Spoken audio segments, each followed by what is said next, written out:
BNP নেতাদের অভিযোগ, বন্দী নেতাদের চিকিৎসায় বিদেশে পাঠানোর নজির থাকলেও বেগম খালেদা জিয়াকে বিদেশে পাঠানো নিয়ে আইন দেখাচ্ছে সরকার। তাদের অভিযোগ, উন্নত চিকিৎসা থেকে বঞ্চিত করে বেগম জিয়াকে হত্যা করতে চায় সরকার। ওবায়দুল কাদের কোন অপরাধে জেলে গিয়েছিলেন এমন প্রশ্নও করেন বিএনপি নেতারা। রিপোর্ট করছেন সিকান্দার রেমান। জাতীয়তাবাদী ওলামা দলের নতুন আহ্বায়ক কমিটির নেতাদের নিয়ে শহীদ রাষ্ট্রপতি জিয়াউর রহমানের কবরে ফুল দিয়ে শ্রদ্ধা নিবেদন ও মোনাজাত করেন নেতাকর্মীরা।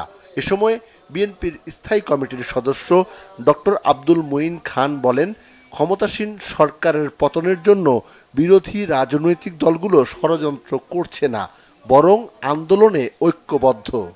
এখানে এদেশের প্রতিটি প্রতিষ্ঠান ধ্বংস করে দেওয়া হয়েছে।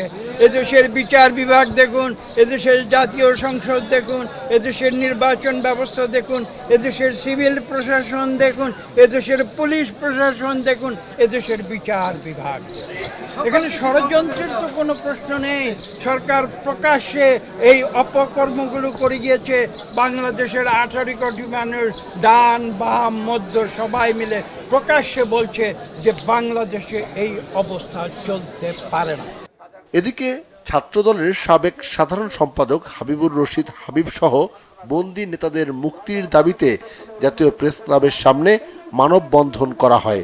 এতে বিএনপির স্থায়ী কমিটির সদস্য মির্জা আব্বাস জানান, প্রতিদিনই জেলে যাচ্ছে নেতাকর্মীরা। বেগম খালেদা জিয়াকে বিদেশে নিয়ে চিকিৎসার অনুমতি না দেওয়ার সমালোচনা করেন তিনি। আমরা কতবার বলেছি, দেশ নেত্রী বেগম খালেদাকে মুক্তি দিয়ে অথবা চিকিৎসার জন্য বিদেশে পাঠান। ওনার অবস্থা বেশি ভালো না। ওনারা বলছেন আইন নাই। কেন আইন থাকবে না? কেন আইন কি মানুষের জন্য নাকি মানুষের আইনের জন্য মানুষ? তাদের সাহেব, আপনি যখন 111 জেলে ছিলেন, আপনি কি চোর হিসেবে গেছিলেন না রাজনীতি কর্মী হিসেবে গেছিলেন?